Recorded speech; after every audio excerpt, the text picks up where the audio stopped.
سلطان محمود غزنوی آنند پال کو معاف نہیں کر سکتا تھا۔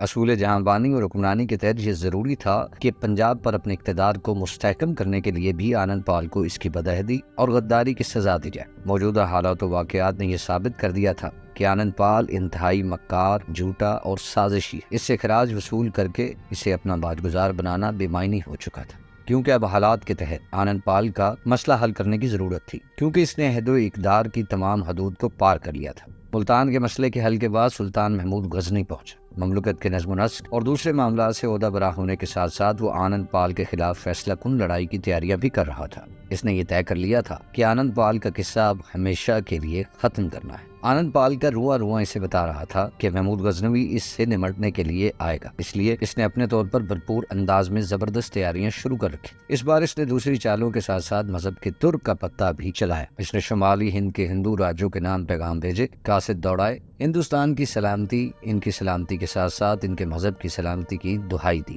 وہ پروپیگنڈا کر رہا تھا کہ محمود غزنوی انہیں زبردستی مسلمان بنا لے گا، ہندو مذہب ذلیل ہو جائے گا۔ اس کی قاصد تمام راجوں کے پاس مدد کے لیے جا رہے تھے۔ تمام راجوں نے اسے مذہب کے نام پر مدد دینے پر آمادگی کا اظہار کیا۔ اس حقیقت سے کوئی مورخ انکار نہیں کر سکتا کہ آنند پال نے محمود غزنوی کے ساتھ مقابلے کی تیاریوں میں مذہب کا بھرپور فائدہ اٹھایا۔ اپنے دھرم کو بچانے کے لیے ہزاروں پنجابی ہندو اس کی فوج میں شامل ہو گئے۔ دھرم کے لیے انہوں نے اپنی خدمات رضاکارانہ طور پر فراہم کی تھی۔ ہندو عورتوں میں اتنا جوش پھیل گیا کہ وہ بھی اپنے دھرم کو بچانے کے لیے میدان میں آ گئی۔ اپنے قیمتی زیورات اور ہیرے موتی بیچ کر ان ہندو عورتوں نے آنند پال کو چندہ دیا تھا کہ وہ اپنی فوج کو ملیچ مسلمانوں کے خلاف پوری طرح تیار اور لیس کر سکے۔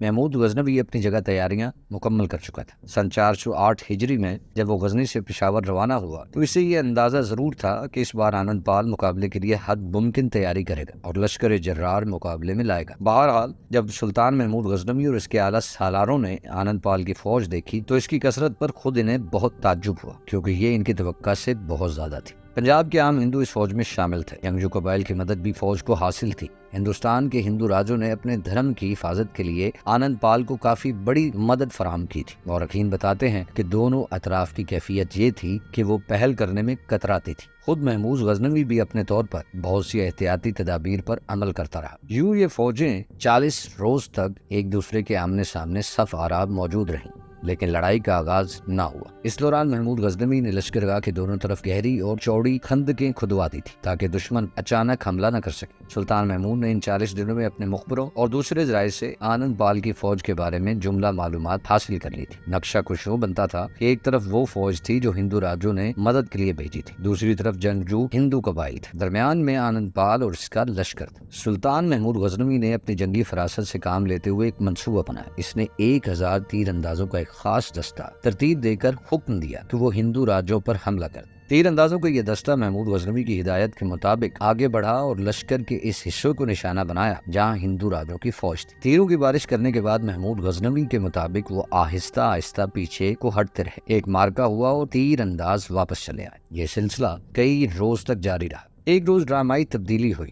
بتایا جاتا ہے کہ 25-30 ہزار کھوکھر ایک چکر کاٹ کر آئے اور تیر اندازوں پر پری پڑے۔ مسلمانوں کو ایسے حملے کی توقع ہی نہیں تھی۔ یہ اچانک حملہ اتنا شدید تھا کہ منٹوں کے اندر کئی ہزار مسلمان مارے گئے۔ موقع سے فائدہ اٹھا کر آنند پال کے لشکر کے ایک حصے نے خندق بھی پار کر لی اور گھمسان کی جنگ شروع ہو گئی۔ محمود غزنوی کے لشکر پر اس سے پہلے کبھی ایسی شدت سے یلغار نہ ہوئی تھی۔ اس سے پہلے اتنے زیادہ مسلمان بھی اللہ کو پیارے نہیں ہوئے تھے۔ سلطان محمود خود حیرت زدہ تھا۔ اس کی جنگی چال خود اس کے لیے شدید نقصان دہ ثابت ہوئی تھی۔ اس نقصان اور توقع کے برعکس نتیجے کے بعد اس کے پاس استقلال میں لغزش نہیں آئی۔ وہ سالاروں کو للکارتا رہا، حوصلہ بڑھاتا رہا، انہیں لڑاتا رہا۔ ہندوؤں کا پلہ بھاری ہو رہا تھا۔